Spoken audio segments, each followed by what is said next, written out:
Hello जी, कैसे हैं आप सभी। मैं आप लोग के लिए लेकर आई हूँ बायोलॉजी के मोस्ट इंपॉर्टेंट क्वेश्चंस। ये सारे इंपॉर्टेंट क्वेश्चन ऐसे क्वेश्चंस हैं जो ऑलरेडी एग्जाम में कई बार पूछे जा चुके हैं। बट ऐसा होता है ना कि जैसे 2019 में आया है, 20 में नहीं आया, फिर 21 में आया है, 22 में नहीं आया, इस तरीके से होता है। तो ये जो है ये कई बार रिपीट हुए हैं। बट पिछले साल मतलब एक गैप हुआ है, तो हो सकता है इस साल बहुत ज़्यादा चांसेस बन जाते हैं कि ये वाले क्वेश्चन में से कुछ ना कुछ आपको क्वेश्चन एग्जाम में देखने को मिले। तो चलो मैं आपको सारे के आंसर भी बताते जाऊंगी। तो सारे इंपॉर्टेंट क्वेश्चंस हैं, मतलब ये सारे 2023 में लगभग पूछे गए हैं, उसके पहले भी कई बार पूछे जा चुके हैं।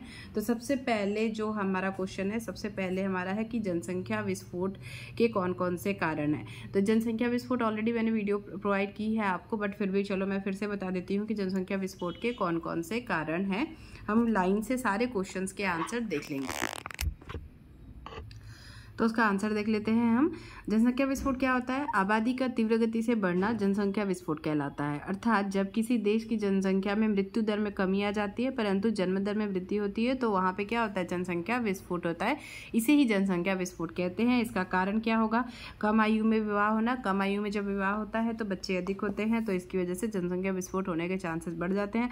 निरक्षरता भी बहुत बड़ा कारण है। लोगों को मतलब जो लोग पढ़े लिखे नहीं होते हैं उनके बहुत ज़्यादा मतलब उन लोग बच्चे करते हैं। उन लोग मतलब इस बात पे हाँ मतलब यकीन नहीं करते कि हाँ मतलब कम बच्चे होने चाहिए। उनको लगता है कि जितने भी हो जाए, तो इस तरीके से सोचते हैं। तो मतलब निरक्षरता जो है एक बहुत बड़ा कारण है, साक्षर नहीं है। कम आयु में विवाह करना, फिर निरक्षरता, फिर गरीबी के कारण भी मतलब बहुत ज़्यादा जनसंख्या विस्फोट होने के चांसेस होते हैं, क्योंकि ज़्यादा बच्चे करते हैं। उन लोग सोचते हैं कि उनका जो मतलब गरीबी है वो उससे दूर हो जाएगी। फिर उसके बाद सामाजिक कुरीतियाँ, बेटे की चाह, मतलब सामाजिक कुरीतियाँ हमारे जो समाज में है, बेटे की चाह के चक्कर में बहुत सारी बेटियां हो जाती हैं, तो इस चक्कर में भी जनसंख्या विस्फोट होता है। फिर मृत्यु दर में निरंतर कमी क्यों हो रही है? क्योंकि स्वास्थ्य सेवाएं बढ़ गई हैं। तो सामुदायिक स्वास्थ्य सेवाएं बहुत ज़्यादा, तो दिन पे दिन मृत्यु दर में निरंतर कमी हो रही है, ठीक है। और जन्म दर में वृद्धि हो रही है। पहले महामारी आ जाती थी एक ही बार, तो बहुत सारे लोग मर जाते थे। इससे क्या होता था? मृत्यु दर ज़्यादा होती थी। बट अब ऐसा नहीं होता है, बहुत ज़्यादा कंट्रोल है और बहुत सारे स्वास्थ्य सेवाएं उपलब्ध हो गई हैं। सामुदायिक स्वास्थ्य सेवाएं मतलब सामुदायिक कैंप लगाए जाते हैं, जिसमें फ्री में मतलब मेडिकल कैंप जो होते हैं उसमें फ्री में लोगों की जाँच होती है। तो वहाँ पर भी उसकी वजह से भी मतलब बहुत सारा स्वास्थ्य सेवाएँ जो उपलब्ध हो गई हैं आजकल, उसकी वजह से भी हमारा जनसंख्या विस्फोट बढ़ रहा है, मतलब जनसंख्या ज़्यादा बढ़ रही है। फिर खाद्यान्नों की उपलब्धता, आजकल हर स्टेट में मतलब अपना अलग अलग खाद्यान्न उपलब्ध कराए जाते हैं बहुत ही कम कीमत पे। मतलब जो बेसिक जो है दाल चावल रोटी, मतलब ये जो चीज़ें हैं जो जीवित रहने के लिए ज़रूरी है, उनकी उपलब्धता बहुत अच्छे से है और लोगों तक पहुँच रहा है। कोई भी भूखमरी की वजह से नहीं मर रहा है। तो ये 7 कारण है। तो 7 में से अगर आप 5 भी लिख देंगे तो आपका काम हो जाएगा, और 2-2 लाइन उसको एलिब्रेट कर दीजिएगा। तो ये हमारा हो गया जनसंख्या विस्फोट के कारण। नेक्स्ट क्वेश्चन हमारा देख लेते हैं। हमारा नेक्स्ट इंपॉर्टेंट क्वेश्चन कौन सा है?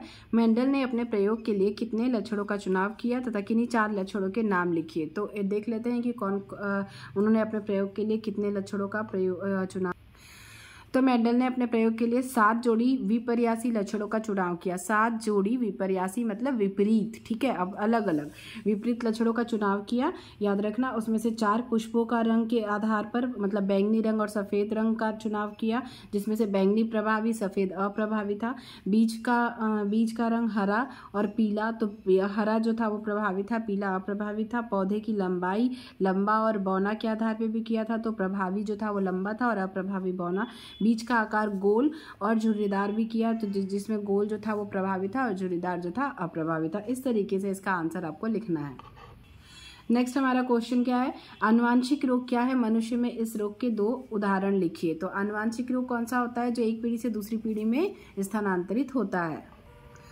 तो वे रोग जो किसी संतान को अपने माता पिता से आनुवांशिक रूप से प्राप्त होते हैं आनुवांशिक रोग कहलाते हैं, जैसे वर्णांधता, हीमोफीलिया इत्यादि। नेक्स्ट हमारा क्या क्वेश्चन है? डाउन सिंड्रोम किसे कहते हैं और इसके कारण एवं लक्षण बताइए। तो चलो देख लेते हैं डाउन सिंड्रोम क्या होता है।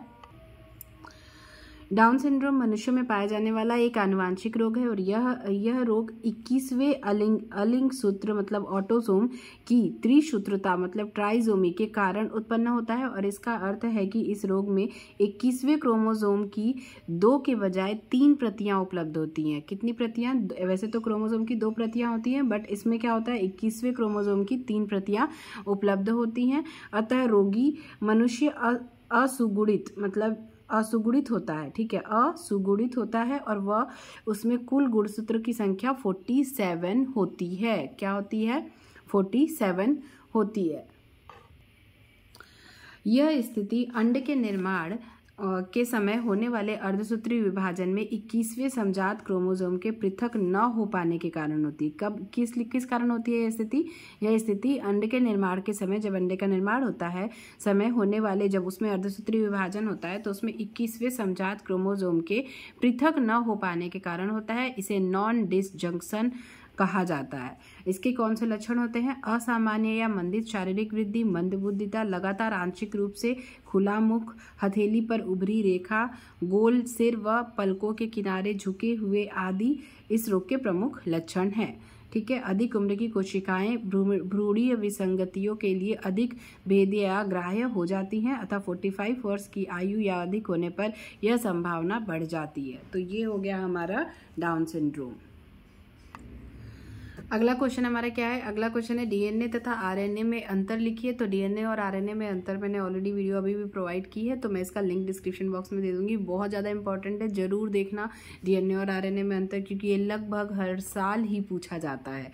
तो ये हो गए 5 क्वेश्चन। इसके बाद में फिर से और 5 क्वेश्चन लेकर आऊँगी जो इस साल आने के बहुत ज़्यादा जिसके चांसेस हैं और आपको एग्जाम में देखने को मिल सकते हैं। वीडियो पसंद आई होगी, हेल्पफुल लगी होगी तो वीडियो को लाइक कीजिएगा, शेयर कीजिएगा। चैनल पर नए हैं तो चैनल को सब्सक्राइब जरूर कर लीजिएगा। Thank you, thanks for watching. All the best for exam.